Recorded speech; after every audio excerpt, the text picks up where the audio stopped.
items to address. To start with, we have a few just meeting details. Thank you, chairs, members of the committee, and the audience members for coming tonight. Before we get started, everyone take out your cell phone, turn it on vibrate, turn off the ringer. We don't want any interruptions if possible, please. So first, a few minutes of business. Committee members, raise your hand for me for a second so I can see what we have. 1, 2, 3, 4, 5, 6, 7, 8, 9. We're going to call that a quorum. So we just have some basic stuff. The minutes from September 3rd and August 13th. We want to approve. Before I ask, thank you. Second, before we have a discussion, just want to point out one change on the August 13th. Under the committee, first bullet, Kathy corrected it to be the subcommittee consists of representatives of wards 1, 4, and 5. And that was the only change. So if I could ask for a vote of approval. All those in favor of approving the minutes? Aye. Aye. Thank you. No opposed. And then the second thing, we just need approval of agenda. I don't know if we need a vote for this. Any objections to the agenda as revised? Thank you. All right, we're going to get started.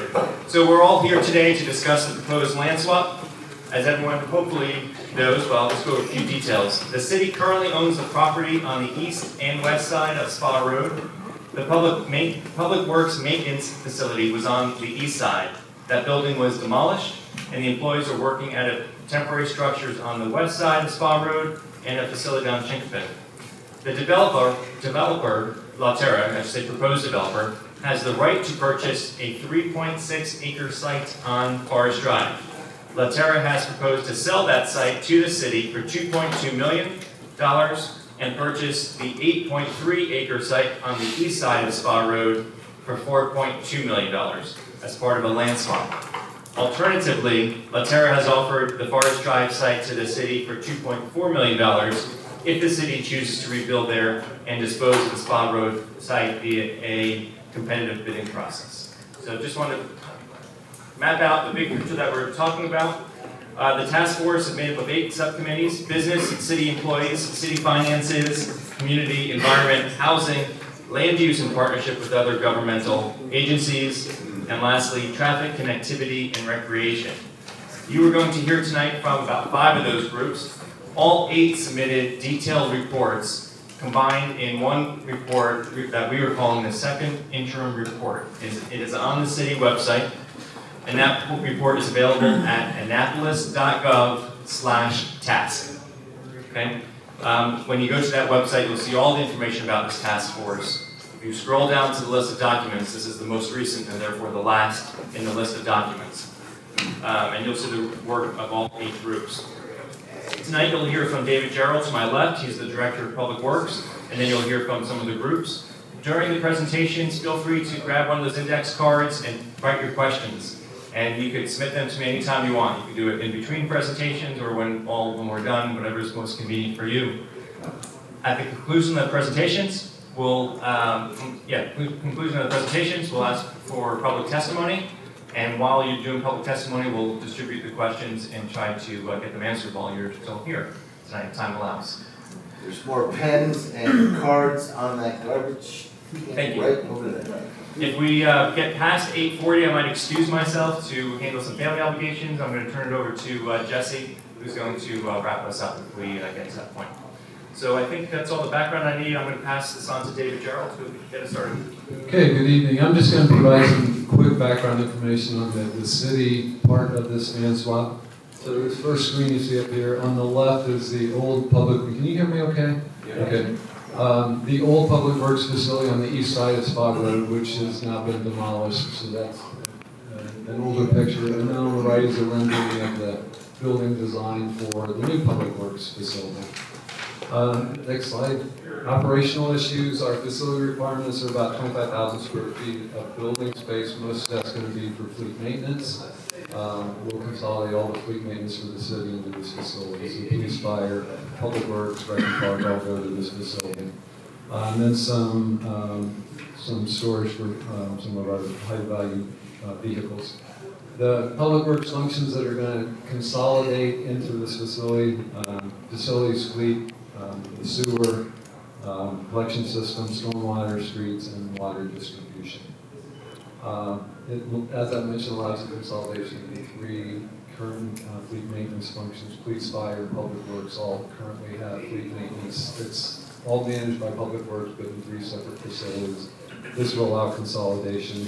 76 personnel will be moving to this, and by the time we get it built, we'll have 81 employees. 105 vehicles, and then 3 parking spaces. Let's go on to the next slide. So again, this is the rendering of the new facility. It was all the way designed. We had the demolition permit, which we demolished it. We had the grading permit in hand. Before we started that, we put the project on hold to consider the land swap. This is all the way designed. The idea is that no matter where Public Works ends up, we're going to use this building design and site adapt it to either location. Next slide. This shows you what Spa Road looks like. So we're currently operating out on the left side, which is the west side. We have the garage there, and that's where the salt bin is, and we have some temporary trailers set up. That's where we're operating on. On the other side, you can see the cleared area where the Public Works facility used to be. And then Weems Whalen Field, which is an important part of this whole decision on moving or not. That's an athletic field right now. I'm going to talk a bit about that in just a minute. So next slide. This was a design. This was the design that we had in place for the west side Spa Road. So you can see that Weems Whalen was going to stay intact. It was going to be touched. Phase 1 was going to be the buildings that are just adjacent to Spa Road. The east side. You're on the east side. This is just on the east side, yeah. It's not looking at the west side. So, and just to the east of Spa Road was phase 1 to build a large building and then some conditioned storage. Phase 2 was going to be the back area. So Spa Road is 8.24 acres. The west parcel is 3.73. If we're going to move completely off. So we wouldn't retain the west side for future operations. It's zoned for residential. That's important. We even though we've operated from there for the last 50 years or so, we still have to go in and get a special exception permit, which we did back in 2016. It was issued in 2017. As I said, the design was all completed. The capital project was funded. So Weems Whalen. So the front part of the Public Works site that you saw that's now been cleared used to have an incinerator building. That was cleared as part of the demolition. It was for household trash incineration back in the 30s and 40s before it was landfill.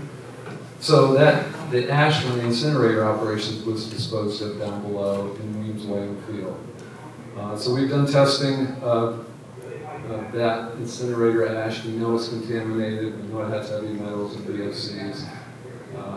And so we've done all the testing that's required. We're going to meet with MDE in early November to have discussions of what it would take to. Thank you. Is that better? What it would take to either be able to build houses on that or to keep it as a playing field. Let's move on. So just some considerations for Spa Road. It certainly has more space than what the Forest Drive site does. It has existing fuel tanks. It's sort of a gas station for city employees. At the end of its useful service life, and the project's ready to go. Let's move on. So this is the proposed site at Forest Drive. Actually, this is the main body of the proposed site. On the other side of the American Legion building, that's not highlighted, between Newtown Road and the American Legion, there's another sliver of land that's part of the land swap deal. So just over 3 acres total between those two sites. We did a concept layout for all the facilities that are required that we need to build either place, and you can see that they fit together. This shows us having access and exiting from the site through the back, Skipper Lane extension, down Skipper Lane, and then exiting out onto South Cherry Drive. Last slide. Again, the 3 adjacent parcels are 2.86 acres, and that sliver is 0.73. I talked a little bit about the right in, right out. If we were going to go straight out to Forest Drive, that's not the best option because large trucks pulling directly onto Forest Drive is not the best option. That's also zone residential, so we would have to get a special exception from that. Forest conservation. Stormwater management would be an issue there. It would be 125% treatment of stormwater. It's a very tight site, so that's something that we would have to look into and that we're kind of struggling with. So with that, I will turn it back for the subcommittee members. Thank you, David. First, we're going to hear from Darrell Hale to my right for the business subcommittee. The speak on the podium board? Okay. No, I'm going to say.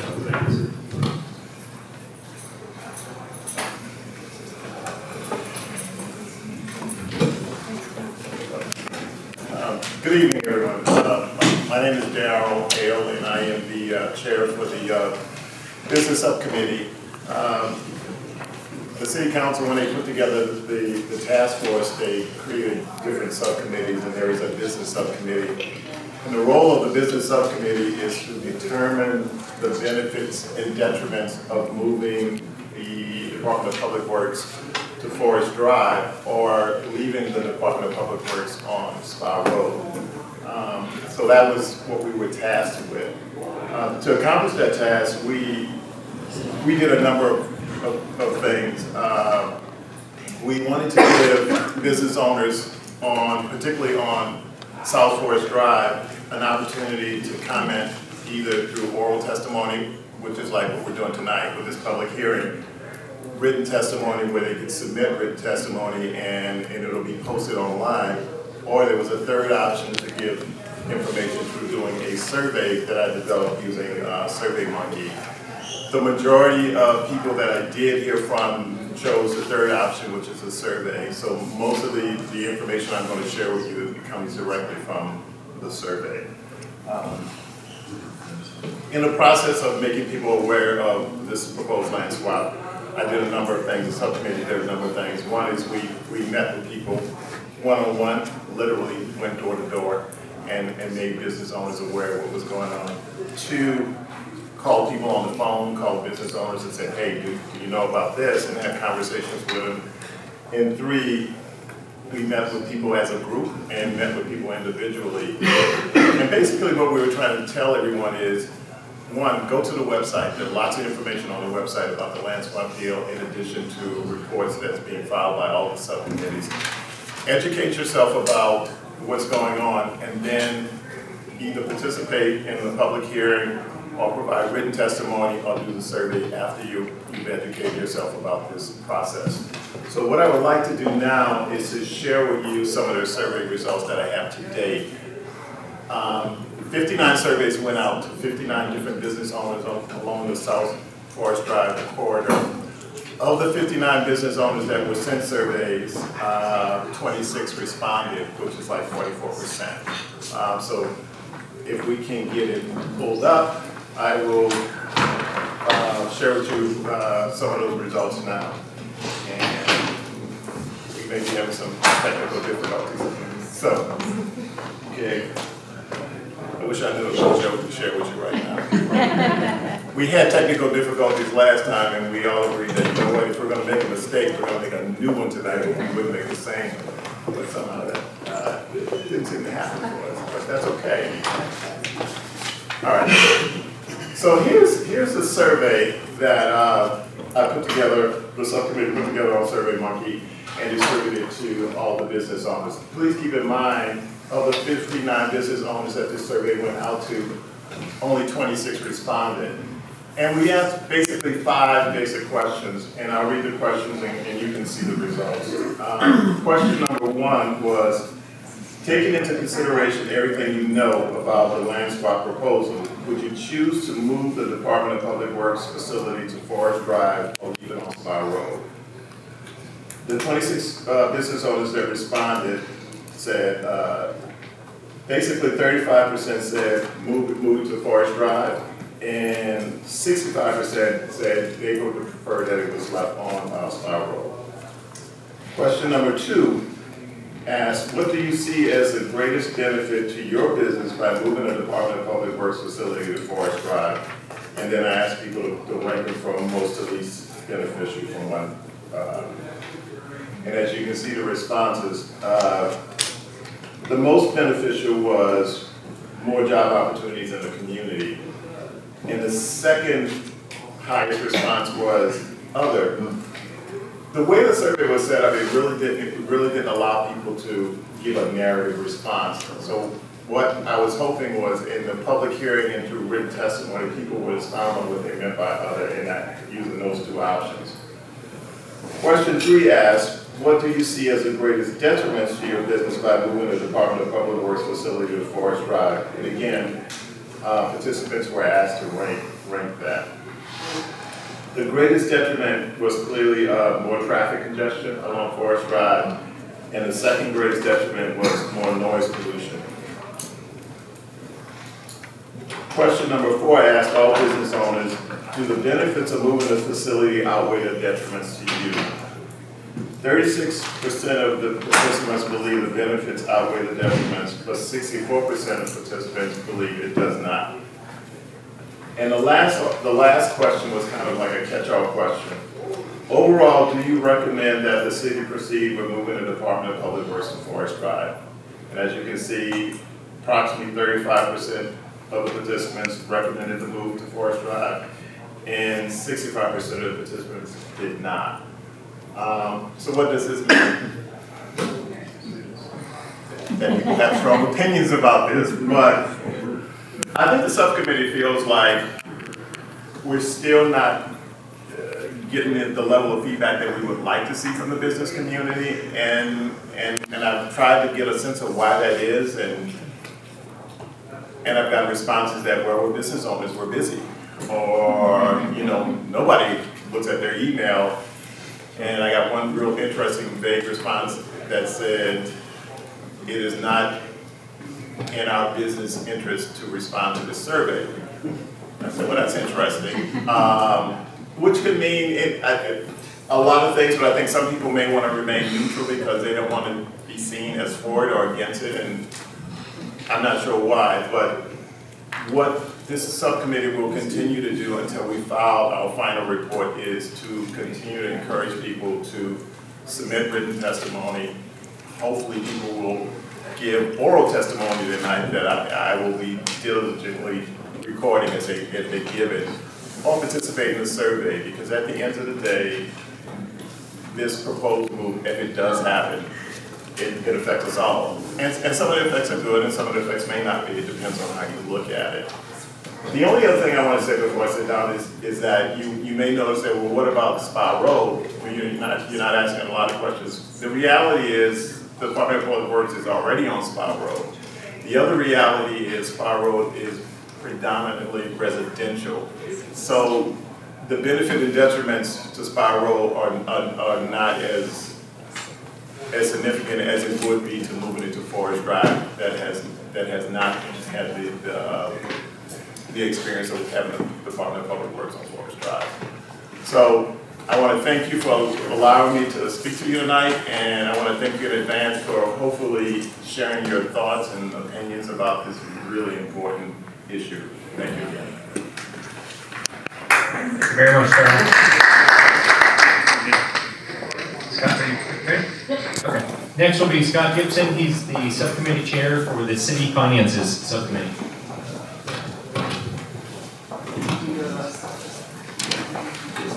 Right, if you just put slideshow in from the first slide. I clicked resume slideshow.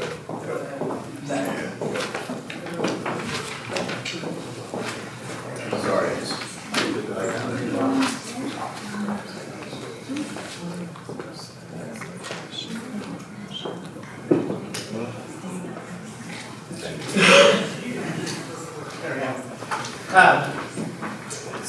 Before I dive into this, I just want to acknowledge my colleague Bill Davidson, who joined me with the two volunteers, and I should stress volunteers that did this as the finance subcommittee.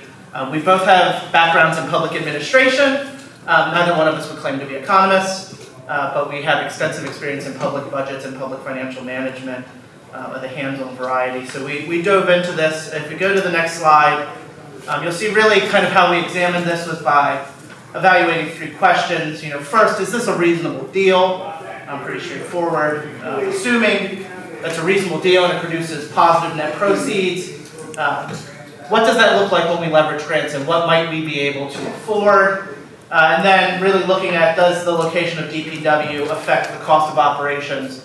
So our last row analysis is a 20-year net present value analysis, where we're going to take in the costs of operations and any changes that might have there, or any impacts it might have on the city's revenue. So if we move to the next slide. When it comes to reasonableness of offer, pretty straightforward. There were 2 independent appraisals that were done on each property. You can see we laid those appraisals out for you, as well as the average of those appraisals. A couple of things to note. First, the Peabody assessment of Spa Road, significantly lower than the West Home appraisal. They reference condemnation value, and we need to dig into why. But obviously that brings down the average of the appraisals. It obviously causes it to be significantly lower than the West Home appraisal, but we believe it's because of that reference to condemnation, and we want to dig into why they did that. The 2 appraisals for Forest Drive, much more close in relationship to each other. So you can see, just from their appraisals alone, deal's fairly close to what you might expect. One could argue that it's $132,000 off. Depending upon how that Peabody appraisal resolves, maybe there's some more room there to have a discussion about whether or not the offer itself is reasonable. If we could move to the next slide. So now that we kind of have a basis for the appraisals, we start looking at the cost differentials between the 2 options. And I want to be very clear that we were looking to clarify the cost differences in the options. So the first thing we did is we eliminated any cost that was common to both options. So the gas tanks, for instance, are at the end of their useful life. So you cannot consider the gas tanks a cost dependent upon moving to Forest Drive. The salt dome's at the end of its useful life. Whether we build it at Spa Road or Forest Drive, you're going to replace that salt dome. That's not a cost dependent on the options. We decided to just focus on those differential costs. If we move to Forest Drive, we uniquely must do this. That should be associated with the Forest Drive option. If we stay on Spa Road, we must uniquely do this. That should be associated with the Spa Road option. And we did that to bring about clarity. And in the next slide, we can see how that ends up happening. These are all the differential costs of Forest Drive. We're at a place where we're talking estimates, right? Most of the, yes ma'am? When you did the differential, did you also include if you move to Forest Drive and you have to do any sort of land cleaning? Did that price also get included into the Forest Drive? Yep, you will see that we did do remediation. So the question was whether or not we looked at remediation. So the only thing we know for certain in terms of the environmental cost of Spa Road is that the city owns them, right? And the city will always own them. The city owns that property, the city polluted that property. That cost is the city's to bear. What is unique about that cost is the trigger variable. So what triggers remediation, other than maybe moral obligation, is the sale. The sale triggers a legal obligation to remediate. So yes, we did include that. I can go through them at a high level, but they're listed here for you. Again, a range of 1.1 to 2.6. Now, what I will tell you is do not look at these numbers as exactly done. Why? They're estimates and we're still refining our focus. There are some figures that can change as we gather more information. Environmental remediation is one of those figures. We know that if, as it's been suggested, the cost of environmental remediation can be a small incremental cost to the site work, that is taken care of by the developer's proposal. So on the next slide, we played this out for you. If it comes back, and all that is required, as has been suggested by some experts, is that we implement a clay cap, something that is a small incremental cost to a developer who is already doing site work, something that the developer has acknowledged is already part of his proposal that he'd do, the figures improve greatly. So you have $622,000 in differential cost to $1.8 million. We know if MDE comes back favorably, this deal will produce net positive proceeds, somewhere to the tune of $1.4 million in a best case scenario. So the next logical question becomes, and actually if we can move one more slide, other direction, one more. So the next logical question becomes, if we have this cash, how much would be available for grants? And so we laid this out for you. There's 4 scenarios. Your worst case is that MDE does not come back favorably. Your best case is that MDE does come back favorably. And then again, you've got to play with, are you in the low or the high estimates? Of the 4 scenarios, 3 produce net positive proceeds. One says the city's going to eat up the $2 million in differential, or the $2 million in net proceeds, covering these differential costs. I should also note another assumption here, which needs to be explored a little bit further. This assumes that the city must cover differential costs with the net proceeds of the swap. If the city's bonding, or capital reserves, or PAYGO allow the city to cover those costs within its current appropriation for the project, then you keep the net proceeds. Right now, we're assuming that the city has no capacity to do that, and so we're charging all of these differential costs against the net proceeds. That's something we should be able to have resolved by the final report. If we move to the next slide, we see the growing power of grants. So the mayor correctly points out that net proceeds alone are not going to be enough to accomplish all of this grand vision of connectivity throughout the city and the bridges. He's been very upfront from the beginning. He's using this as seed money for grants. I have a lot of background in grants working for nonprofits. We also did a survey of relevant grants, and we found that most grants are going to require seed money match 50% or 20% to 50% of a project cost. So we asked ourselves, knowing that, how much might the city be able to afford if it has a successful grant strategy? And we laid this out for you both ways. We laid it out if we have to fund 50% of the project cost and 80% of the project cost. Obviously, if we only have to put down 20% of seed money, much better numbers, right? You see positive growth in all of the categories. In a 20% seed money, 80% of the cost covered by grant scenario, our best case is about $7 million in amenities could be afforded, leveraging and growing those net proceeds. Again, this requires a good grant strategy and a good win rate. If we can move to the next slide. One of the benefits that the city had also talked about was $300,000 in annual tax revenue. We did a reasonable check on this, and we came back with a couple of questions. So on the next slide, you'll see that we found that number was probably a little high. We thought we must have misunderstood it. What we did, and this is better illustrated on the next slide, is we looked at comparable properties, comparable recent developments in the area to see what they were going for and to compare the assessed values.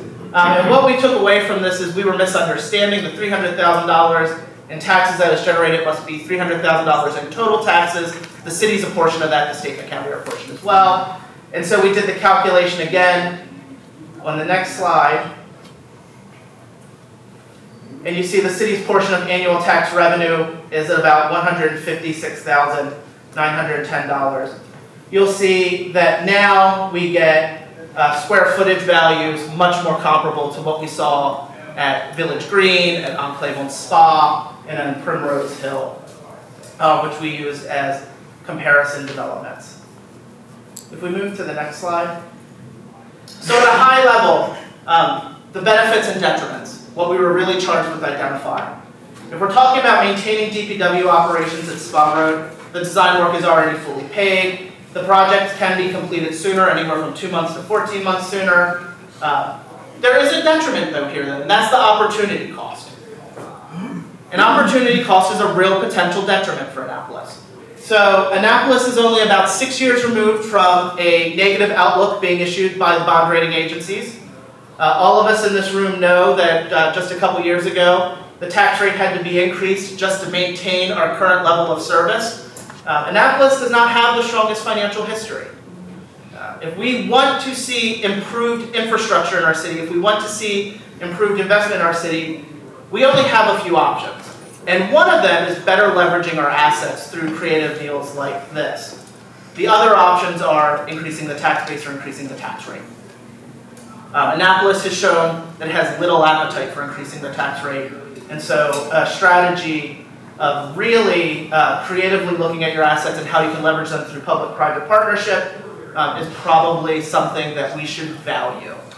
There is an opportunity cost here. The only viable ways to come up with the seed money for those grants, if we don't have a deal that produces net positive proceeds, is to raise taxes. If we were to move to the next slide, relocating DPW operations to Forest Drive, the benefits, the potential net proceeds of the land swap, what is very apparent from everything we've done in terms of the economic analysis is show this is going to be about managing costs, right? We're not doing this swap, or the city's not proposing that we consider this swap because that's where we want DPW. It's because we want to come out of this deal with seed money for grants. To do that, you have to hit those low cost estimates. We have to be good at cost management. Potential to leverage net proceeds as funding or matching funds for grants is a benefit. Again, increased annual net revenue, $59,340. You might be asking yourself, wait, I thought he just said a figure over $100,000. Why $59,000? Some of that money is going to be eaten up by the cost of current services. When you grow more homes, you need to provide more police and fire. And so we did that math. I'm sorry for glossing over it, trying to keep to our time limits. I ran over last time. Detriments. There are differential costs. And again, they're going to reduce those net proceeds. We're not walking away with $2 million cash in hand. We know we're going to have to use some of that if the city moves DPW. And they could potentially be eliminated. If we're not good stewards, if the project isn't managed well, you could use up most, if not all, of the $2 million. So there is a sheet that we're going to pass around. We did catch one formula error in the spreadsheet. It actually took away some of the benefit of the deal, so Bill is going to pass these out for folks. The slides, I believe, are going to be on the website, so you can dive into the numbers in a greater detail if you like. Bill and I will be around also to answer questions. Thank you. Thank you very much, Scott. Before we move on, I'm going to take us back to Darrell. We got a question that we can answer quickly before moving on. The question was, is this the same survey from the first meeting? The answer is yes, it is. And was new information provided to business owners? There was, the only new information that was, I don't know if it was new information per se, it was that there was more opportunities for me to talk to business owners. Like, for example, on September the 13th, I met with the SOFO Association, South Forest Drive business owners, and at their luncheon meeting, and talked to them about the survey and talked to them about, participating in the survey. The real update is, when we initially did the survey, we had 18 people participate. It went from 18 to 26, so that's an increase. New information is generated by the business owners. When business owners talk to me, or when business owners submit written testimony or participate in public forums like this, I include their comments in my report. The only significant comments I have is generated by the survey at this point. So hopefully that answers the question. I think the question might have also been getting to the information on the website was updated since people answered the first survey. Absolutely. So did those people who answered the survey get a second look at the website before, and then give a chance to change their survey answers? Well, they were certainly encouraged to go to the website and look at the updated report that was filed by the business subcommittee, as well as the updated report filed by all the subcommittees, and then using that information, making informed decisions about how they wanted to respond to the survey. So. Thank you. Kathy, are you ready? Kathy Ebner is our subcommittee chair for the community group. I don't have a PowerPoint. Oh, you don't have one? That's okay. Okay, so yeah, I'm the chair of the community subcommittee, and the purpose of our committee is to assess the quality of life impacts of the two proposed locations. So, in an effort to gather more information and data, we held a listening session on October 7th at Maryland Hall. And it was well attended. We had about 65 folks in attendance. We received several oral comments as well as 29 written surveys. And I want to thank anyone that's in the room here that also attended the listening session, because it was really great to have that input and feedback. We had a good representation of many areas of the city. With the 29 surveys, we received 268 written comments, and a copy of those written comments is included in the task force report as Appendix 2 on page 52. So I encourage everyone to take a look at that and read through the comments. We are working on compiling a statistical summary of the comments. We're sort of deciding how we're going to go about doing that, and we're working through that. But to summarize sort of the major takeaways from the listening session, in the written comments we received many comments about traffic concerns with locating the facility on Forest Drive. In fact, that section of the surveys had the highest number of negative comments. Surprisingly, we received several negative comments about the idea of building new homes on Spa Road. Some of those comments were about environmental concerns, some centered around the potential for the new homes to increase traffic, but there were also positive comments about the potential for new homes on Spa Road. We received some mixed comments about the idea of constructing the pedestrian bridges. Some saw it as a benefit, a few did not, and others thought it not to be necessary. We also got some comments about questioning the feasibility and the possibility of pedestrian bridges in the athletic fields. And then finally, we received quite a few comments that showed strong support for the improvement of the athletic fields. That was sort of surprising to us too. That was a sort of overwhelmingly positive part of the surveys.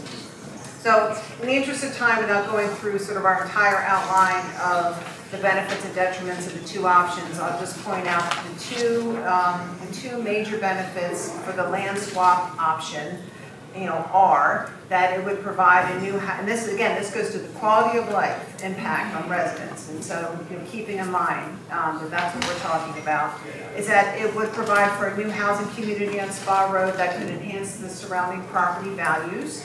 And that there would be, this potential, as Scott was outlining, to use land swap proceeds and pairing that with grant to construct some additional amenities that would certainly increase the amenities for the city residents and provide greater connectivity. The two major detriments to the land swap are, and by far the largest, is this idea of additional traffic on Forest Drive and increasing congestion on what is a major commuting artery for many City of Annapolis residents. We all know there's severe congestion on Forest Drive, severe neighborhood road congestion, and a history of safety concerns with vehicle crashes. Additionally, if the right in and right out is not from the Forest Drive location is not possible, all that traffic will go through South Cherry Grove Road, and since that is primarily a residential road, that's of concern.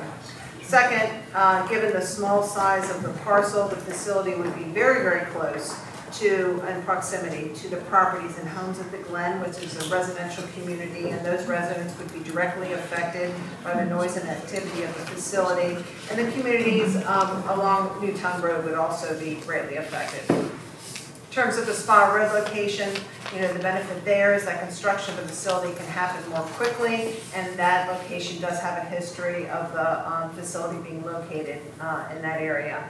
However, the detriment is that it will create a nuisance for the nearby residents of Truxton Heights and the other communities along Spa Road, and they will be affected by the noise and the activity of the facility.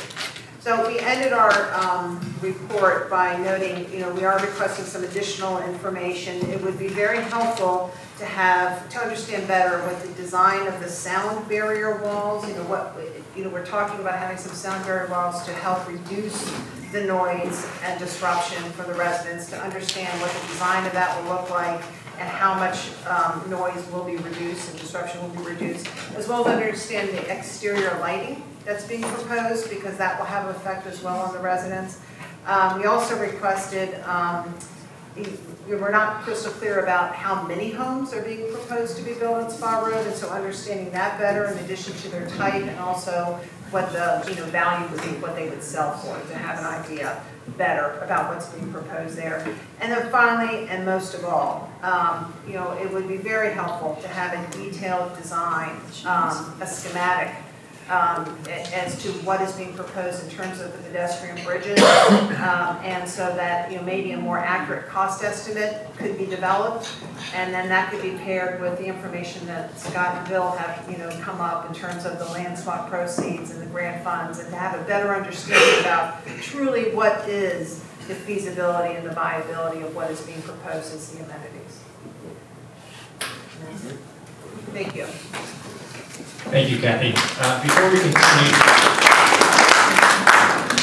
continue, I'm going to ask David to come back up. There was a point in one of the previous slides that the difference in time for how long it would, the site would take to develop, and there was few inconsistencies about that in the report, and frankly, it's because we had some information and then it got updated just before the report was being put together. So I'm going to ask David to clarify what we know so far. So the time difference between the two options has narrowed because we're going to require a lot more design at Spa Road than what we originally anticipated. You remember that I said that project was fully designed back in 2016, 2017. We thought we were ready to go, but as a result of this process, we're going to redesign the stormwater management to increase to the level that the city now requires the treatment be at. We're also going to replace the salt dome with the salt barn. That wasn't anticipated to be part of the project. And we're going to eliminate the gas station I talked about. So those underground storage tanks and the gas pumps, those are at the end of their useful service life. We hadn't anticipated replacing those.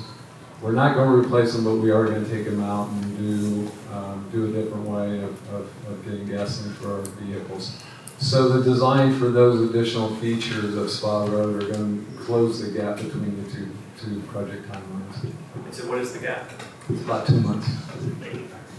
Thank you. And next up we have Jesse Eilert for the Environmental Subcommittee. That 2 month, by the way, like I said, it's different in the report in various places. In the summary, it is 2 months.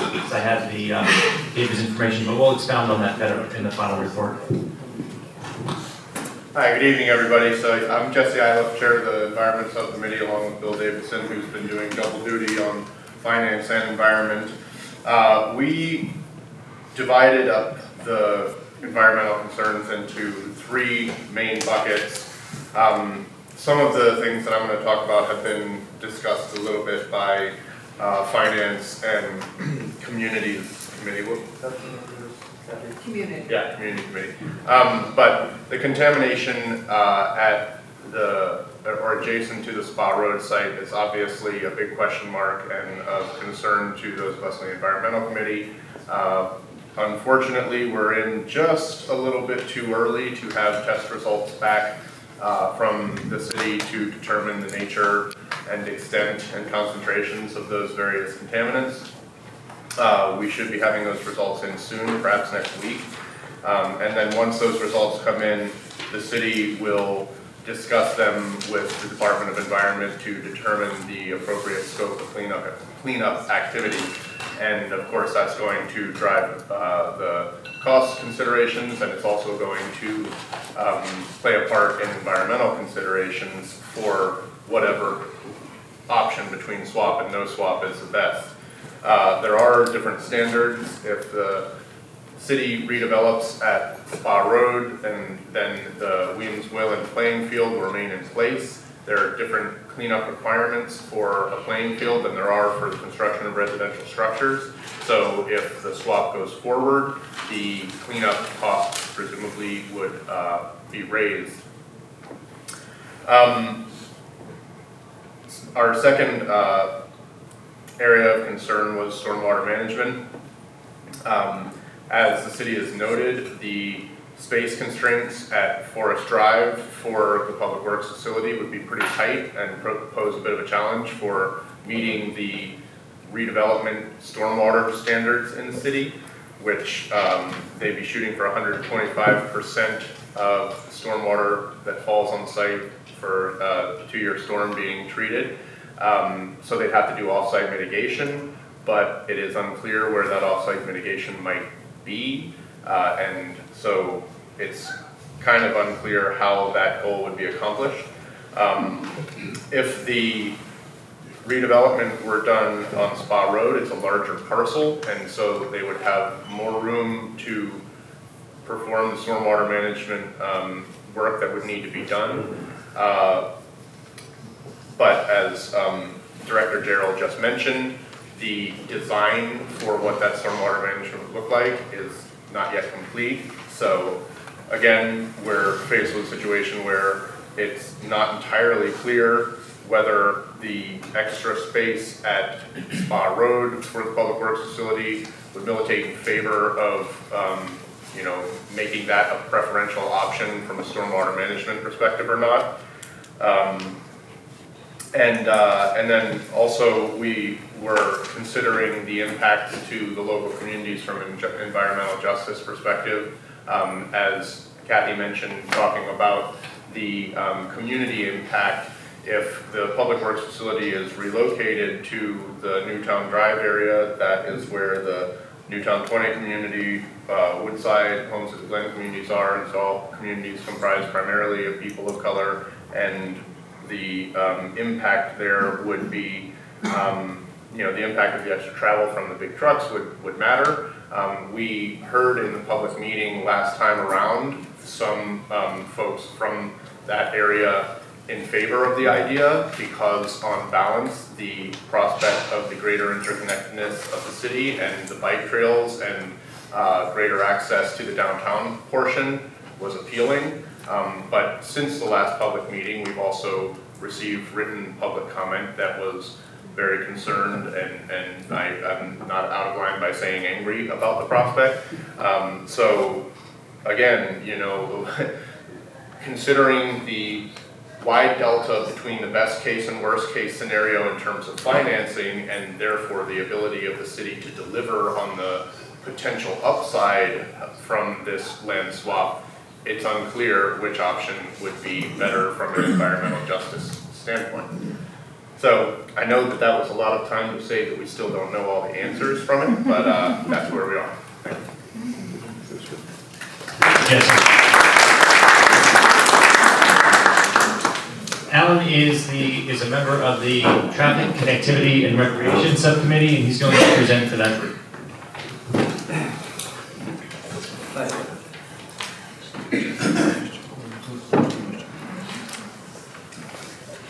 Knowing time is tight and what we're allowed, I did this backwards. So I'm showing you a summary of our conclusions first, and then I'll work back when we have enough time and show you sort of how we got there. Okay.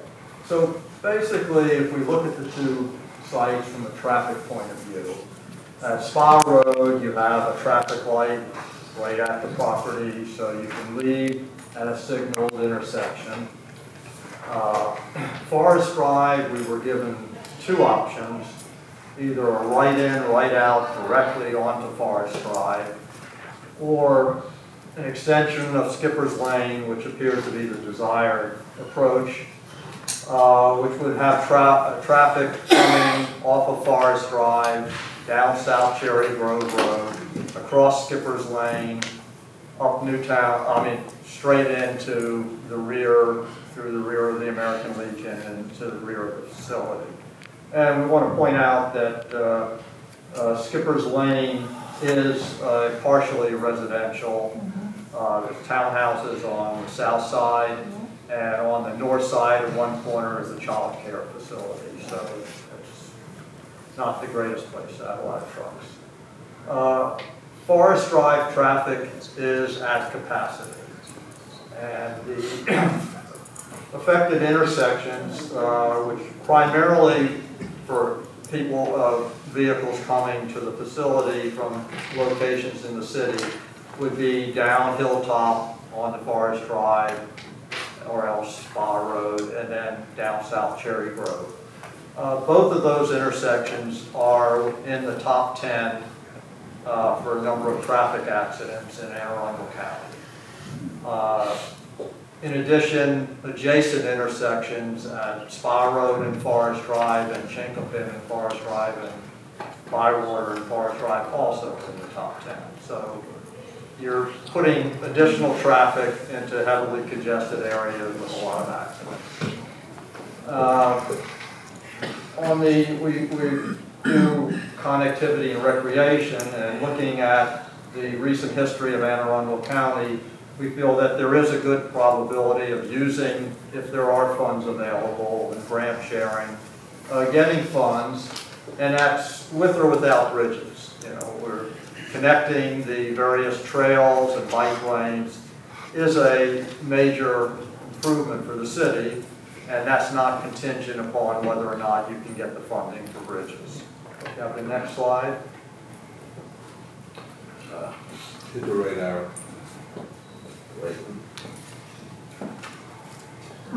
Just sit down. Sorry.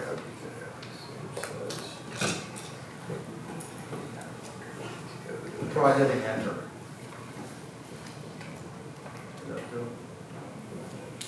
There we go.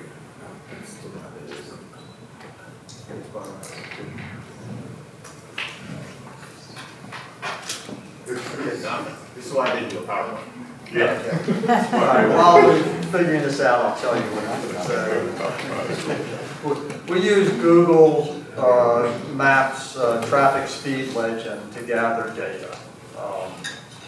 And that was suggested by one of our committee members, Nestor Flores, who's chief of the traffic division for Anne Arundel County, so we have confidence that it's reasonable. And when you see the maps coming up in the following, if we ever get there, anything that's orange, brown, red is considered congested. Obviously, red is disaster. So if we look at Spa Road, you'll see on the next slide, there is a small delay associated with the traffic light. That's the only delays or congestion that ever shows up on Spa Road. Forest Drive, in the morning, I'm sorry, I lost some stuff when we were editing. In the morning, we have congestion on Forest Drive westbound and on South Cherry Grove in both directions, south of Forest Drive. And in the PM, Forest Drive is congested both directions, and the same thing with South Cherry Grove. We also see congestion on Hilltop between Forest Drive and Spa Road, and on Spa Road south of Hilltop. So we're in an area with a lot of congestion. You see the next slide, please?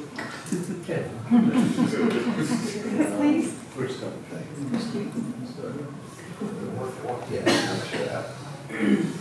No, that's another presentation.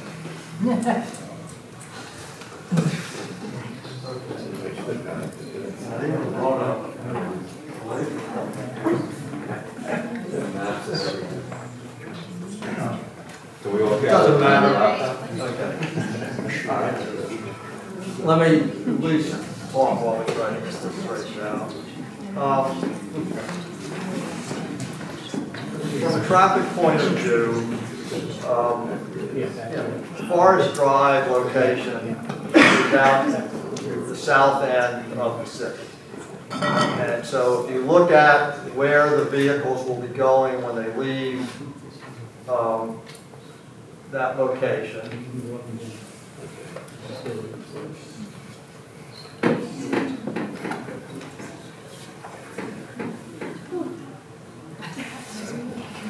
too much light. Okay. Anyway. That could be your plan. That could be your plan. Okay. If you point down where the facility is on Forest Drive. Right. No, down. Not there. Right there. All right, that's South Cherry Grove Road.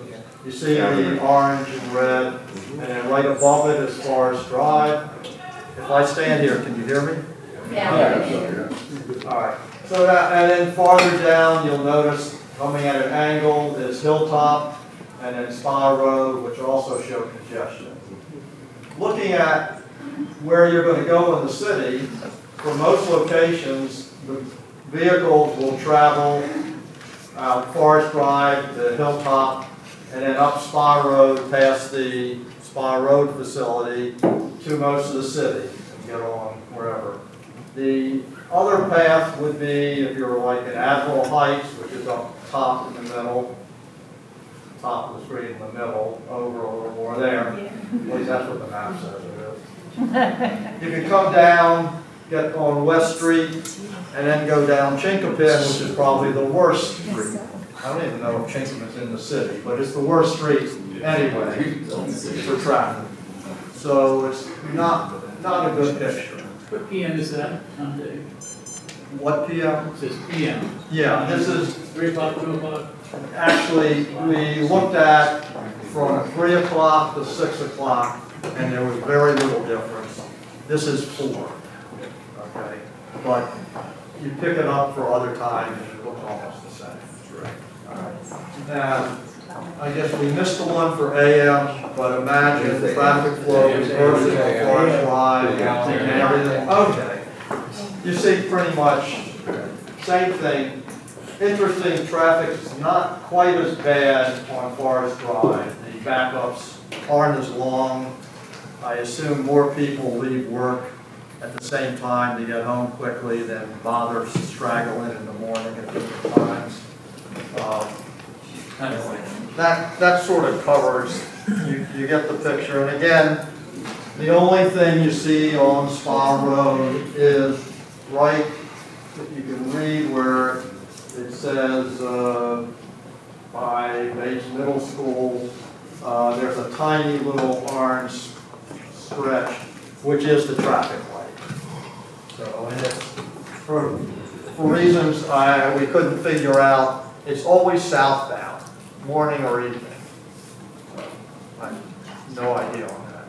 So vehicles leaving the Spa Road facility in the morning would not see any delays.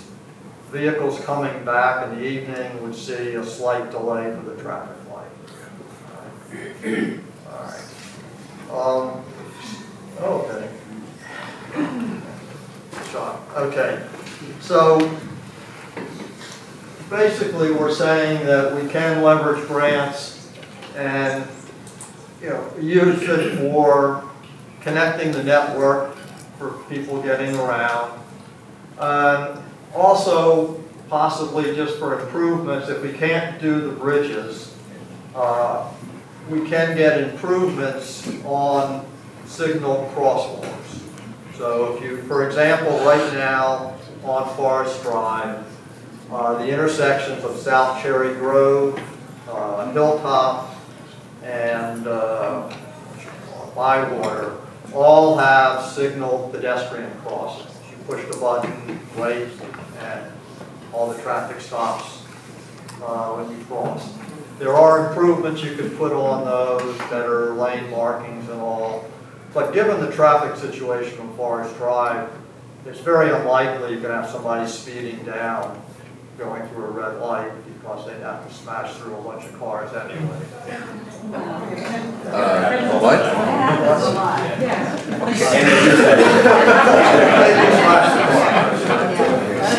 All right. Pedestrian bridges are the safest for busy crossings. But again, it's not clear how much they'll be used unless we also improve the connectivity to the trails. And we'll get to that in a second. The county has had great success in grants, and we'll just give you some examples of recent ones. These are all for trail improvements, bike lanes, and things of that nature. Next one. Okay, so this just shows you the existing segments within the city. And I'm not going to go into it, try to explain in detail, the key point to get from it is disconnected. There's not a lot of continuity, so there's a lot of room for improvement if funds were available. And the next one, okay. So there's talk about, enhancement to Bates Middle School. And one of the things, if they're to do enhancement, there are some considerations. Stormwater retention, the school site there, Bates Middle School, if there was ever an increase in, or desire to increase the facility itself, they're already close to the limit on impervious surface. So if we add more, the fields they're talking about would be the artificial turf fields, which are considered impervious. So there is some consideration that would have to be given of whether that would put them up close to the limit. I'm not sure. The fields, by moving Weems Whalen or reconstructing a field up onto the school grounds, limits the availability during school hours. Rules are, if you're going to use the school facility, you have to go check in at the office, get permission, blah, blah, blah. So that's a concern.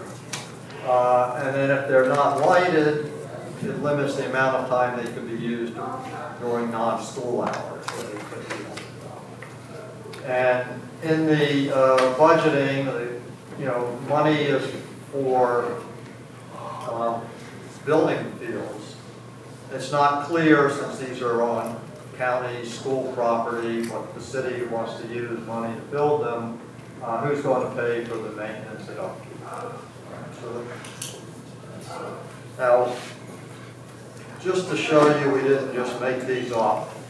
On the next slide, we went through an evaluation matrix and tried to spend a lot of time getting data and talking and going back and forth on the benefits and detriments, and then rank things in terms of whether it was a detriment or a benefit for both sites. And then we have columns that show you the strength of information. And talk about that, how confident are we in all the assumptions we had to make.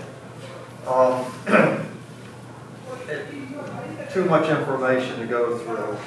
I just want to point out, for example, if you look at pedestrian bridges, that's next to last under connectivity.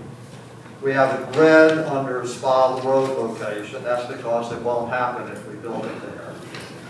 But we gave it a yellow under the Forest Drive location, which is neutral. And the reason it's yellow rather than green as a benefit is the low strength of our information. The bridge designs that have been submitted so far, and that was a big thing in doing all of this, don't meet Maryland and Federal Highway Administration standards for pedestrian bridges. So we consider them just sort of starting points for consideration.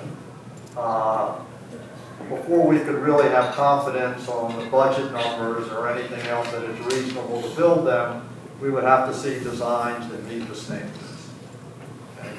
Now, where we're going, and just completing the final report, is trying to look at safety crash data along the various corridors and get an idea, how significant is it, and the nature of the crashes, so we'll understand which improvements would lead to, significant benefit. That covers where we are so far.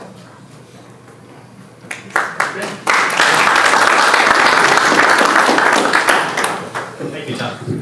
Sorry, Alan. Before we ask for a written, verbal testimony from everybody who would like to do that, I'm going to introduce Tom Bound. He is the proposed developer, and specifically one of the questions was really appropriate for him to answer, so I've asked him to do so. Thank you, Darren, and good evening, everyone. I've got a question here. It says, will developer pay for remediation of the entire Spa Road site, including the playing field? Let me clarify what my proposal is, because when I submitted the proposal, there was some talk about, possible contamination under the site. And in fact, as the environmental committee pointed out, the test results really are not even all back yet. So we don't really know what the scope of the contamination is. But I think, given the preliminary tests that were done, we have kind of a good feel that there's some level of contamination there. But we don't have conclusively understanding the whole picture. But given that, I spoke to my environmental engineer. I have quite a bit of experience with cleanup of these types of sites. In providing the information of the preliminary test to my environmental engineer, we talked through what the probable response would be from MDE, from the Department of Environment, in terms of what they might require for a cleanup. She was fairly certain that it would be some sort of clay cap, which I think was mentioned earlier, which means basically you just leave the contaminated soil in place and encapsulate it with either a clay cap or possibly some sort of liner and a cap, but basically cover it up and make sure rainwater doesn't get through it and leach out into Spa Creek. Coincident to that, my development plan requires, because of this was a fill site, for me to bring structural fill into the property regardless of the contamination. So I've got to bring in clean structural fill to compact the existing site and then put a significant layer of structural fill over the top of that soil so that I can build homes.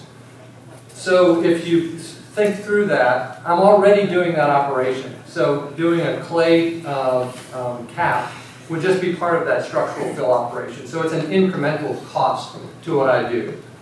So that's why I'm able, without having, prior to my proposal or prior to this task force, knowing the full scope of the contamination, I've already had that operation assumed in my numbers.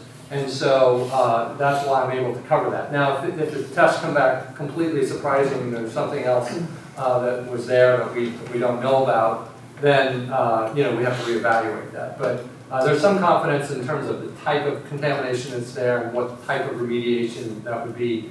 And so I would include that, and that includes specifically the ball field and basically the entire east side of the Spa Road complex there. Okay, Tom, there was one other question that you might as well answer while you're up there, and that was the number of homes that you were proposing to build. Yeah, it's in my proposal, it's mentioned several times, it's 50 market rate homes. And they're single family, some attached, no townhomes per se, at least on that current plan.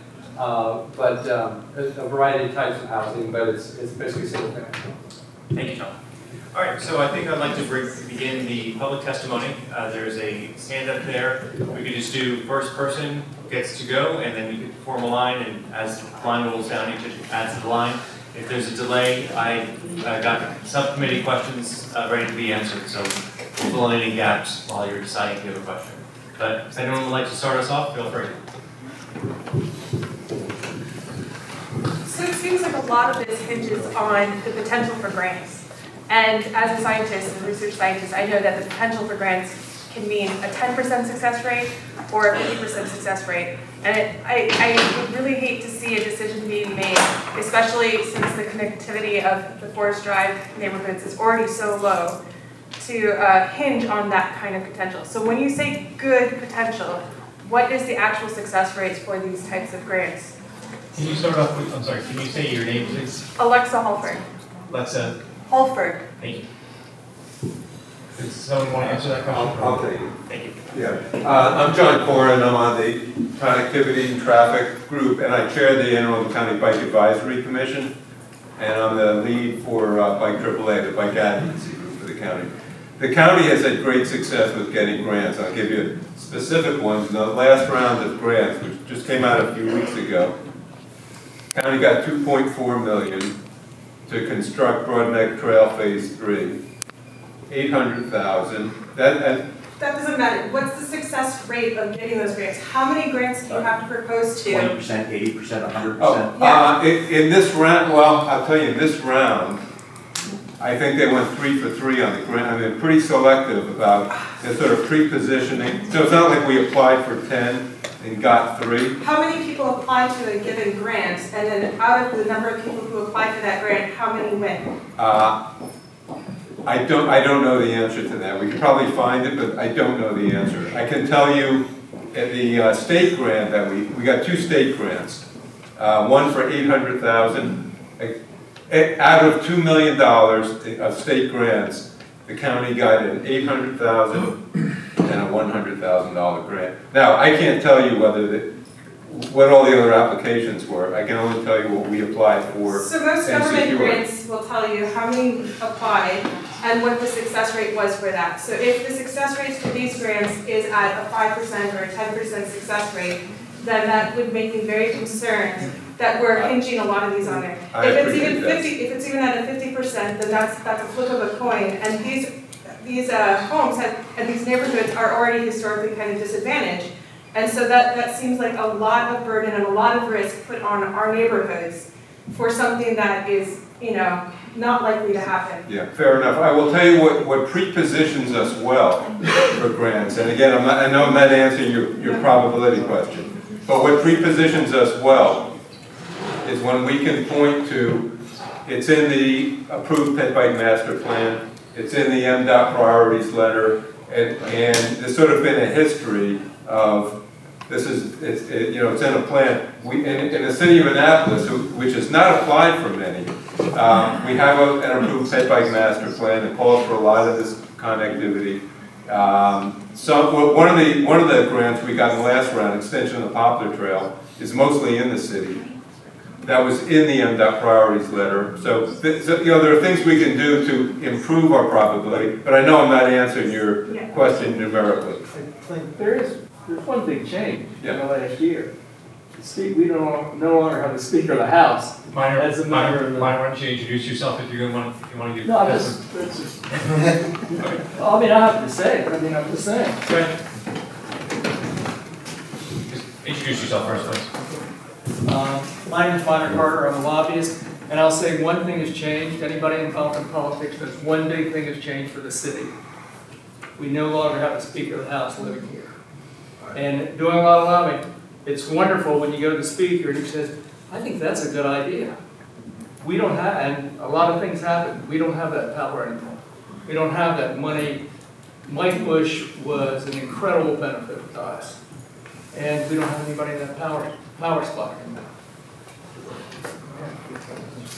Thank you. Would anyone else like to give testimony? Okay, Bob.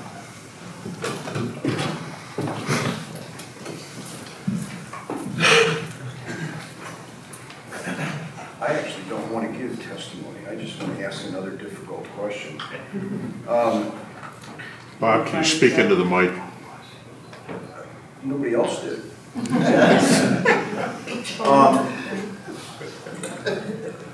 If the facility is built on Forest Drive and that it allows for a connection with Skipper Lane, which would cross Crystal Springs, Providence Point. In other words, it would go from basically, if I'm not mistaken, from Cherry Grove. It would come across all the way to Spa Road. And there could be a bike path built down Spa Road leading towards Annapolis Middle School. And ultimately, that could be extended across and make a hard turn to come out at Forest Drive and Gemini, which leads directly to this facility, the recreational center. And so my question was, I didn't see any reference to any value that might be placed upon that, which would alleviate the necessity for sidewalks along Forest Drive, would be a very safe way for many people, I think. So that's my question, and please answer it if there's any value to a Skipper Lane that crosses all the way to Spa. Well, I can't address whether there'd be value, that's for everybody, you know, that you can look anyway, but Skipper's Lane, there's two sections of Skipper's Lane. In this, we're only dealing with the extension of Skipper's Lane from Newtown Road through the back of the American Legion into the rear of this facility. Now, my understanding is Providence Point Development, if it happens, has said that they will take and Skipper's Lane from part of their property out to Spa Road. But there's a property in between there that would not be covered, and I haven't heard of any discussions about purchasing a right-of-way through that land. I forgot the name. There's another street if you go down Forest Drive between Hilltop and Spa Road on the south side. There's another Crystal street. Springs Farm Road. Thank you. I should have remembered that. All right. So the Providence Point plan would be to extend Skipper's Lane from Crystal Springs Farm Road to Spa Road. But that still leaves a gap between there and the property. And I haven't heard any discussions about that.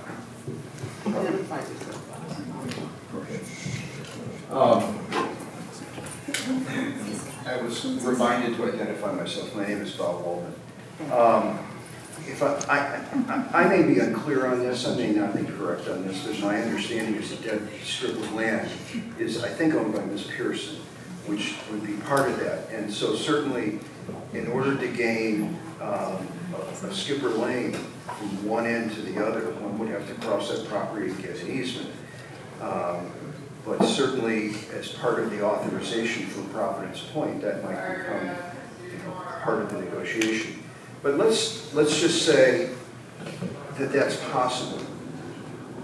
I'd like to get some understanding of if there's any kind of social value, if there's kind of connectivity value or recreational value or ultimate value for all of those people who live in Oxford Landing and Bywater and Newtown 20 and Woodside and so forth, to be able to get all the way across without having to go onto Forest Drive to get to school and ultimately to the rec center. I guess that's my question. If it could be done, is it a benefit? Would somebody else deal with that? I mean, from a connectivity standpoint, I think it would be a great benefit to have something parallel to Forest Drive that was less and slower traffic and hopefully would be built with sidewalks, if not shared use paths, along the way, so that you could get from the area you're talking about all the way to the middle school, let's say. So to me, that would be a connectivity, I would see that as a connectivity benefit, if it went all the way through and it was built properly. Does the plan for extending behind the American Legion include sidewalks, do you know? That's just not even.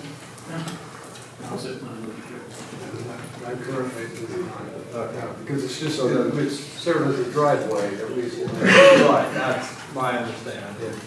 So the current plan is that that extension, Skipper's Lane into the rear of the facility would be more like a driveway than a roadway.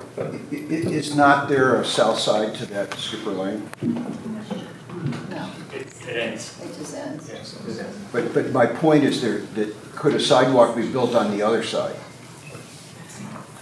There's not much room. I think if Skipper Lane was going to be extended into the Crestfield Spring property, what would become a driveway initially for the public works facility would become part of Skipper Lane. It would be a city right of way, and at that point, there would need to be sidewalks. It would be a full service. My name is Pat Zeno. I live at 57 Cornhill Street. I want to make a comment, but first I do have a question based on this prior question. The connectivity of the bike paths or whatever, that's not dependent on the public works moving to. I mean, that could be done whether or not public works moves. Isn't that correct? No. Okay. My comment that I want to make, there's much that I don't understand, so I'm not going to comment about things I don't understand. But what I do understand is from everything I've heard tonight, everything I've read, most everything I've read, and everything I heard at the last meeting, the Forest Drive site just is a bad site to move public works to. It sounds, it's too small. If there's any need for expansion in the future, it does not have the room for expansion. It certainly will have, because of its size and adjacency to certain neighborhoods, I can't help but see that it'll have a negative impact on those neighborhoods. There's no buffer there. And those are neighborhoods filled with some of our most underserved people, and people that it seems to me don't always have a voice in this. So it doesn't sound good. We have to, in order to make it palatable from a traffic standpoint, you've got to get some easements on other property. I don't know if those numbers, those figures were included in the financial figures. If you have to get an easement for an additional road, and then you're still going out onto Forest Drive, which from everything I've heard, or we've heard tonight, is already at capacity. So to me, you've got two different questions. Is Spa Road the right place to have public works? That's one question, and I realize it's already our site, but taking it from there and putting it on a site that is not a good site really doesn't make sense to me. The second comment I'd like to make, and Mr. Baumann, wherever you are, I know you were with, I know he was with Latera, or with someone for a long time, Pizzuto for a long time, but Latera, I think this is his first project. Second, looked like it's first. But yeah, but that was under Pizzuto, I thought. Anyway, that is, as a taxpayer, that is a concern of mine. So I'm not a real estate person, but that's a concern. Thank you. Jared. Yes. Within the comment, there was a question about whether or not the cost of easements was included in our financial analysis, and it was. So as you go through the spreadsheet, and I apologize, I did rush through to try to get it all into the 5 minutes. That was a lot. I can also tell you the subcommittee report, there's an executive summary in the body of the main committee report, and then there is a 37-page subcommittee report from Bill and I that's attached as one of the appendices to the report. It breaks out for you specifically the costs that were included, including the easement, and the easement across the American Legion is listed there, again in a low and high cost scenario. We know that that is an ongoing negotiation, it's not been completed, but we did cap the high cost scenario at what is likely the condemnation value of the land that would be needed for an easement. Our assumption there in setting that as the high cost scenario is that the city would never pay more than it would have to pay through eminent domain should it be forced to go that route to buy a property. So those costs are actually included in the analysis. Thank you. Next speaker.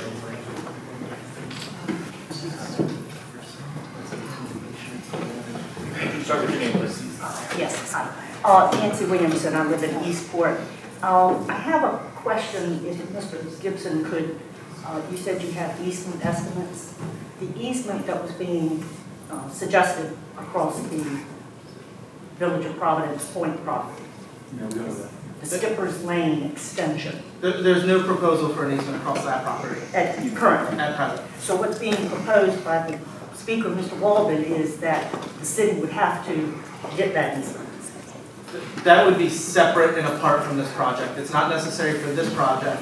It may be necessary to achieve other benefits. Okay, but currently, that's not listed as a benefit to A full extension of Skipper Lane is not part of the not deal. part of it. And so I guess I'm just kind of in a position of cautioning the task force of taking on another tiger, so to speak. Your assignment is the land swap comparison. And to have another suggestion put on the table that goes into another project and another property owner, might be foolhardy. Yeah.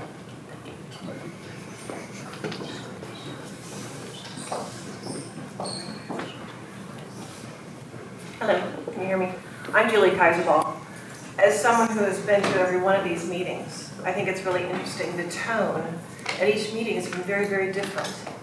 I just find that really interesting. I don't know if you've noticed that, whether it's pro or con or what's kind of come up. So I think you have a very hard job ahead of you. And I know that you have to pull together your reports, and the city council who sits here, I see some of you here, you have a lot of different ideas coming at you, pro or con. And good luck. But I do have more than that to say, and that is, having been at some of these meetings and hearing a lot about traffic, I've lived in Annapolis for a really long time. I wasn't born here, but I've seen a lot of different things come and go. Mostly go, seems like. Traffic, mostly build. I think Truxton Heights, which is where I live, is the only neighborhood that actually can become a parking lot, like right in front of my house, because of traffic that's getting diverted. It's a problem. I don't think that any of these other neighborhoods, I know that there are other areas that have this situation, but the ones that are being impacted by this, we're the neighborhood that gets impacted by traffic at our residences. I don't know if I'm wrong, I'm saying not. And, sorry. Let's see. But in spite of that, I really do hope that we embrace creativity and that we better leverage our assets. Because I love Annapolis, but I think Annapolis has become stagnant, and I think we've become several rooms full of naysayers, where I would like to see some better things coming into my town, connecting people together. People do walk, people do bike, people do want to be together. People cannot wait for that library to open. You know, I have to say library. It's really important that we think of everybody. And I know that it's important for everybody's own little backyards, but I heard a lot at all these different meetings from different neighborhoods who really thought this was a great idea. Was it perfect? No. But there was a lot of, hey, let's try it. Let's be creative. Let's try to make something really great happen in Annapolis. Thanks. Thank you, Julie. Before we go on, I just do want to highlight the fact that everybody from the task force that's here and those who have not put in collectively hundreds of hours of volunteer time and their expertise just to do our best.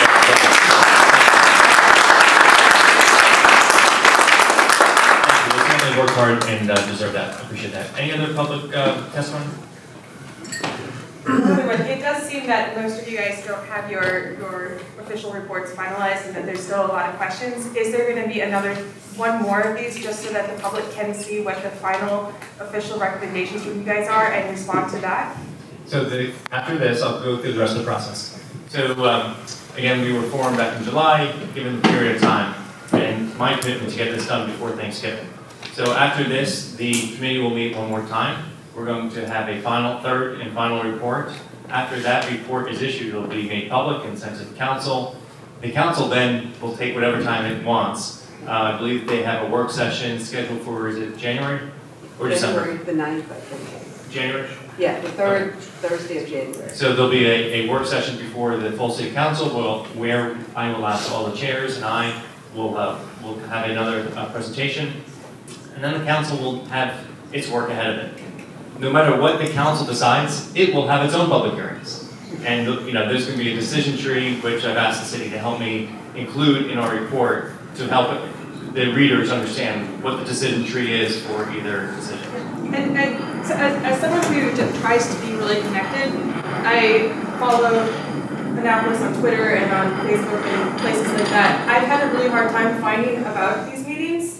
And so it would be great if there could be some more actual outreach to the communities, especially the ones that are going to be impacted, to let us know when these meetings are being held, because I really do feel like we haven't heard about it. And I live in Village Greens. This is going to be in my backyard, and it would be nice to be able to know that I have an opportunity to be involved in this. Yeah, it's the limitations of an unpaid, unstaffed, unfunded task force. We've done our best to accommodate the need to reach out. I've sent all the reports to the council members, asked each of them, I've asked the city to help publish the events. We've maintained the site diligently since day one, and it's had all of our agendas updated and calendar updated, done our best. I apologize if it's not to your satisfaction. I don't see anyone else looking to make some testimony, so let's get some questions answered. Why don't we start, Scott, with you, and then you can pass the microphone left and right. So the first question I have is, just to be clear, are all pedestrian and bike connectivity projects contingent on the grants? The answer to that really is no. So we ran through for you the scenarios. Some of these connectivity projects could be afforded with just the net proceeds in some of the higher netting scenarios. MDE breaking the right way, managing the cost to be low. The city picks up significant net proceeds.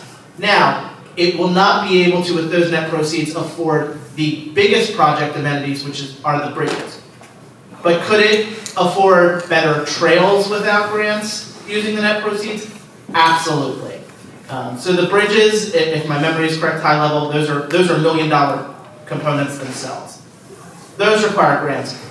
If the city is able to manage its costs, keep them low, and if MDE breaks back favorably, the city, even if it doesn't win a single grant, is coming out of this deal ahead enough that it can make a significant investment in pedestrian and bike connectivity. It won't be able to get the bridges. It would have to think through another way to make crossings of forest and spa safer, maybe better intersections. But there would still definitely be enough room to make those types of investment in connectivity projects if there were no grants won. So I have a question that says, Forest Drive land does not drain now. Won't that make the stormwater drainage issues even more difficult, especially since there's no room on site for any stormwater mitigation? Yes.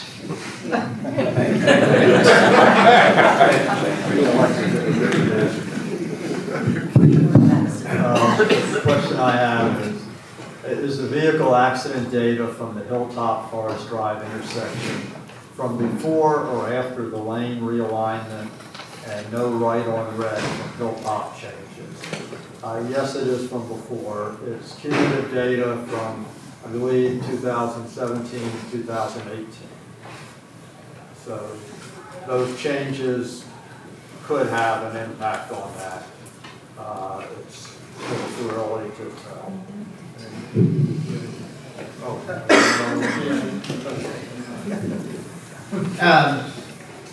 The next question I have is, how will this affect property values and thus taxes from the Forest Drive neighborhoods? So it'd be highly speculative for me to say how it's going to affect property taxes. There's a lot of variables in play. But here's what I can tell you objectively.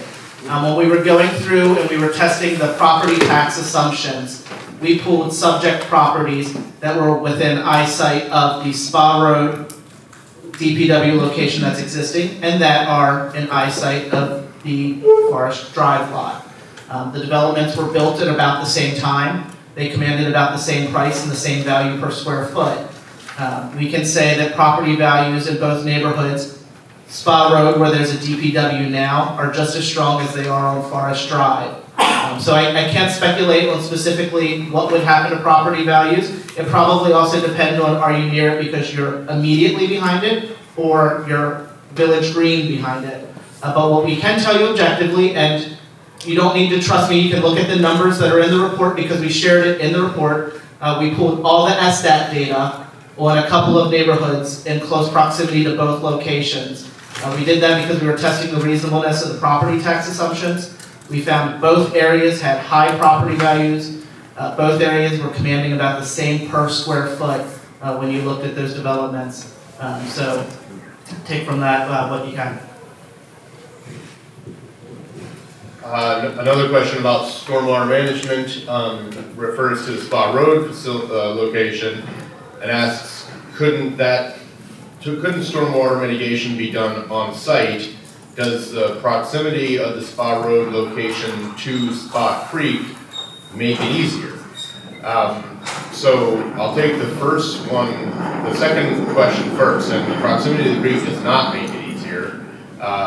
When you are that close to receiving waters, you need to take extra care to make sure that the stormwater is appropriately treated because it has that much less buffer of sheet flow before it winds up in the receiving waters, which are already impaired for total suspended sediments, which is the, well, I won't say main pollutant of concern because we don't really know yet on Spa Road, but certainly it is an impairment that is a broad concern throughout the Chesapeake Bay and in our county in particular. I would have to defer to David on the likelihood of all mitigation being done on site with the Spa Road facility. It seems like it could be, but another kind of nuance to consider here is there's a floor that the city must do, and then there is an aspirational goal that the city would attempt to do. And the answer to the question whether it could all be done on site might hinge on the difference between doing 75% stormwater management, which is what is required for redevelopment projects, versus 100% stormwater management, which is the goal and the policy of the Department of Public Works when reviewing projects. I don't know if you have any more to add. Speak for it, that you can answer. So the city code requires, Spa Road is a redevelopment project. So the city code requires 50% treatment. So that hasn't changed, 50%. The council passed a resolution a while back with an aspirational goal of 75% treatment for redevelopment projects. So my department handles the review of those projects. So I actually bumped that up a little bit, and my aspirational goal is 100%. So right now the project is designed for the 50% requirement that was in place. It's still in place. That's the city code requirement. We need to treat at least 75%. We feel like we can do that on site. The site's big. 50% is somewhat tight, but we think we can do 75%. 100% is going to be more difficult. We're going to have to be more creative in the design of that. But that is our goal, is to get to at least 100%. So the answer is that you can absolutely do 75% on site, and you may even be able to surpass the aspirational goal by doing 100%. That's correct. On site, and it would drain directly into, after the proper mitigation, as one wants, into the marshes and spots, which are again also set up. I would just echo what Jesse said. Not only is it probably more difficult because it's so close to the creek, but it's much more important that we do that because it's so close to the creek.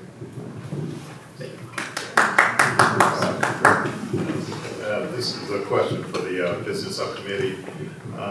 Since 17 business owners opposed and only 9 approved, 65 versus 35%, and since this is overwhelmingly statistically significant, why not declare the issue settled?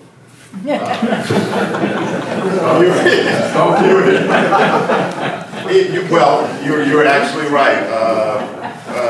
With 44% of the people responding to the survey, it is statistically significant, and yes, This is supposed to be a database meeting, so don't. Yeah, right. I could declare it settled, but I've been a mediator for many years, and the mediator is all about being inclusive and collaborative. And I just wanted to point out though that you do have the data. And it was, and I know there's a lot here, and the reason I made the point was I'm hearing so much which is not settled, where there isn't data, where there is data. I think it should be pointed out that there is data. Just look, same reason I asked the question about the mediation on site. We actually know the data, so there are some points that are known. That's okay. Main reason But the data didn't. But the questions weren't asked of people who actually knew what was going on. You'll have to ask him that. I'm just saying. I did earlier. It was said that they didn't actually know the information. There is some data known, and we should just build on that because there's so much still, I think, that isn't known, as you pointed out correctly. Okay, we should have passed the mics to you guys. But anyway. We can hear each other, we're doing fine. I mean, there's an old saying that says that if you're not at the table, you're on the menu.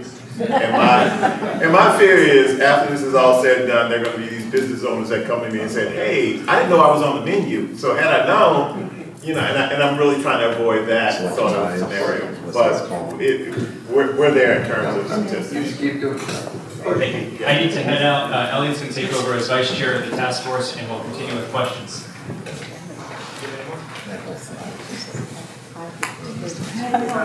One of the questions that we were asked was, are the net proceeds going to go to the neighborhoods that are affected? When you look at the community amenities projects that are proposed as part of the mayor's broader vision for this project, the bulk of those amenities are in that Forest Drive corridor. The largest amenity that he's really proposing in terms of a dollar investment is connectivity of Forest Drive, bridging that highway gap or that highway divide we've created between our communities. So to that extent, yes, it's investment back in that neighborhood. It's contingent on the grants though, right? In order to get the bridge to cross safely between the two sides of Forest Drive. The bridge itself, there are other connectivity projects though that are also in that neighborhood. Like what? That would be good to know. So there's, well, I actually don't want to speak for the mayor's office, so perhaps we can pass to the mayor's office, but. So Scott, so the mayor's office, actually, it's Q&A, the latest Q&A on the website. The mayor's office gave a very clear articulation of the priorities. We're going to do first, with the first dollar, the next dollar, so that answers there. Going to put the words in the mayor's mouth.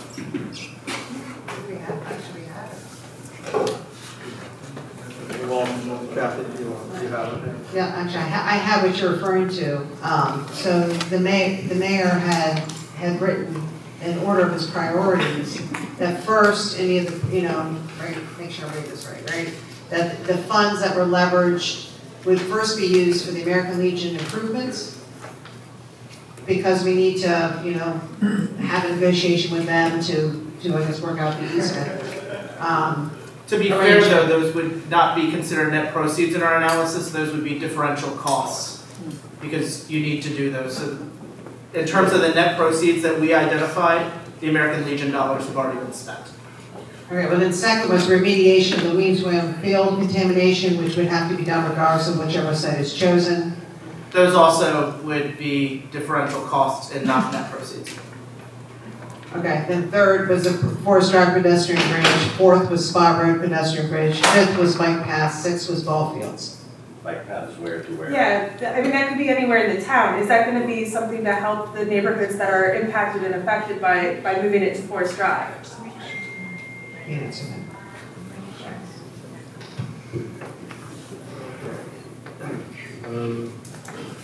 Question is, how much traffic will there be at 6 a.m. and what noise mitigation and traffic mitigation will be put in place? It doesn't say where. I assume you're asking for Forest Drive? Who asked the question? I can't Not just Forest Drive, skippers. Yeah, okay. I can't tell you exactly 6 a.m. The earliest I looked at was 6:30, which I believe is when they say the vehicles will start to leave. But people will be coming in to do their jobs at 6, right? I mean, the employees will be coming in For some reason I thought it was 6:30, but maybe I'm wrong. What? 6 Yeah, a.m. the workday starts at 6 a.m. 6 a.m. First and vote. All right, for some reason we looked at 6:30. Traffic was a little bit lighter, but still heavy at 6:30 in the morning. All right, so if you take the chart I showed you and maybe make the orange a little bit less orange, that would be that. There still is traffic. In terms of noise mitigation, there are, in the budget, there is money for a 15-foot high concrete barrier to run along the south edge of the property if it's built at Forest Drive. That barrier would be about 30 feet from the homes in the Glen units that are closest to the property. So I guess it would do a decent job. I mean, if you look at the angle, 15 feet, the exhaust level from the trucks down at 5 feet, then a lot of it would be caught by the sound barrier for vehicles that were in the rear third, let's say, of the property. You just look at the angle of sound. Good evening, everyone. It is now 8:45, and Pit Moyer Rec Center will be closing in 15 minutes. Please wrap up your workout, collect your belongings, prepare to vacate. Thank you. Have a good evening. We'll see you tomorrow. I haven't seen any plans or ideas for traffic mitigation. So, traffic on Forest Drive will be a little bit worse probably. On Spa Road, I don't know how many of the public works vehicles currently are leaving from Spa Road facility, so I can't comment on the differential there. But as we showed on our pictures, traffic shows light on Spa Road at all times. And then how will this affect commuter times and traffic congestion on Forest Road? Can't make it better. On the other hand, I'm not sure it can get any worse. I would think. We really can't say anything on that. As I said, the county, but we've asked for an impact study by the county. Remember, Forest Drive is a county-controlled road. So the city really, can't do anything on this in terms of, except ask the county. The county has said they will not change the traffic signal at Hilltop and Forest Lane to make it 4-way instead of 3-way. So that would have allowed a cleaner ingress and egress from the facility, but that isn't going to happen. So beyond that, we really can't say anything more at this point, except that it can't help the situation. What is the extent of 15-foot high walls? What length of walls will be built along Forest Drive at this site? So do we know that?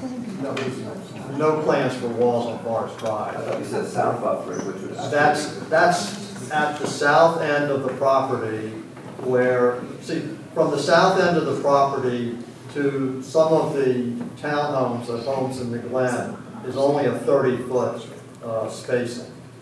So that they're talking about putting the concrete sound barriers up there because the vehicles would be very close. Do you know how many linear feet or half or mile? 500, I believe, feet. So it would be the length of that new driveway, Newtown Road to the basically the Crystal Spring property. That entire length would have a sound wall along that back edge. It wouldn't go along the property itself, though? It would, yeah. What? Yes, it would. It would, yeah. I believe in somewhere it said 500 feet in one of the plans. That sounds good. Are there any more written questions?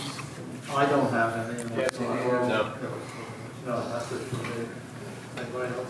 Anybody else have any questions before we wrap it up? Then I'm going to ask, if not, I'm going to ask each one of the task force members if they have any closing comments, and feel free to speak up. Alan, we'll start down and be at the end. If you have none, that's fine too. I've spoken enough. At this point, I have no closing comments, other than, I guess, just to reiterate the very last thing I said when I spoke, is that I think it's very important to, Scott, I think the work of, and Bill, the work of your committee is just crucial to getting to understand the range of possibility on the land swap proceeds, because from the community point of view, so much hinges on that. Obviously, that's one piece of information that we need to compare it with what would be the cost to construct the bridges. We need more information on that as well. What we don't have is a detailed or any kind of just schematic about what is being proposed, and then a cost estimate can be put together and then compared with the information that Bill and Scott are coming up with to just better understand what truly is that likelihood, because that is the part that is so important to understand from the community quality of life impact. To reiterate a lot of what I said, we're at this point where we're bringing the picture into focus. And the details are clearer this meeting than they were last meeting. They'll continue to get more clear with further investigation. Our task as the Finance Committee is to really be governed by the numbers in a dispassionate way.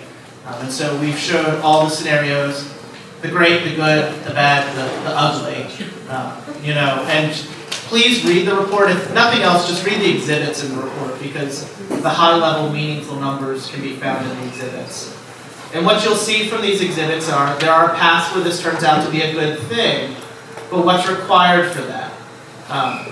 It's required that we do a good job of managing our costs to keep to the low end of the differential costs. We're better served if things break our way. And I keep saying we and our because this has been a collaborative, iterative process. This is our city. We all have a stake in this, right?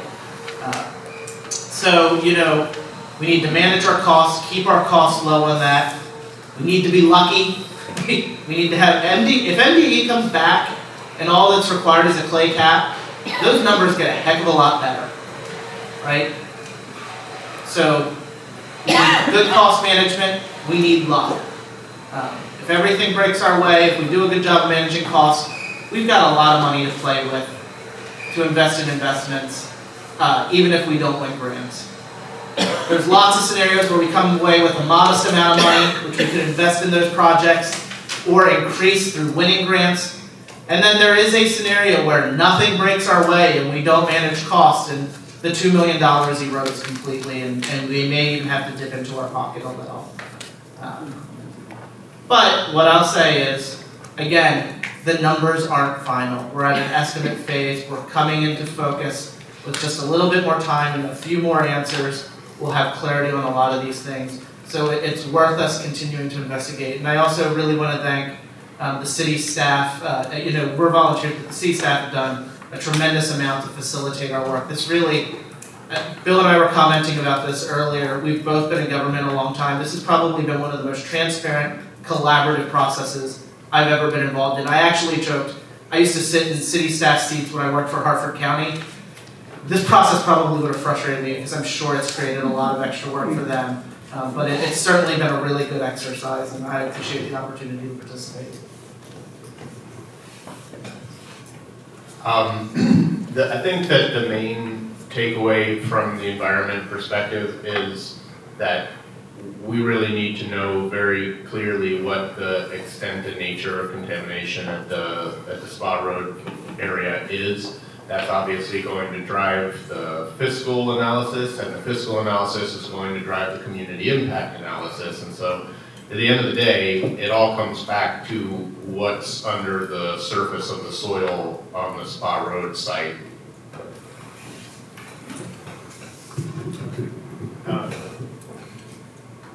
Whether the issue is settled or not, or what is statistically significant, true. The business subcommittee still encourages people to participate. You have an opportunity to submit written testimony to, Annapolis.gov/task. The survey will be up until the conclusion of this subcommittee. So if you want the link, I can send you the link and you can take the survey. I just believe the more people that participates and voices heard, the more reliable the results are, the less complaints we're going to have later. So I'm going to stand by being inclusive, tell the bitter end. So, thank you.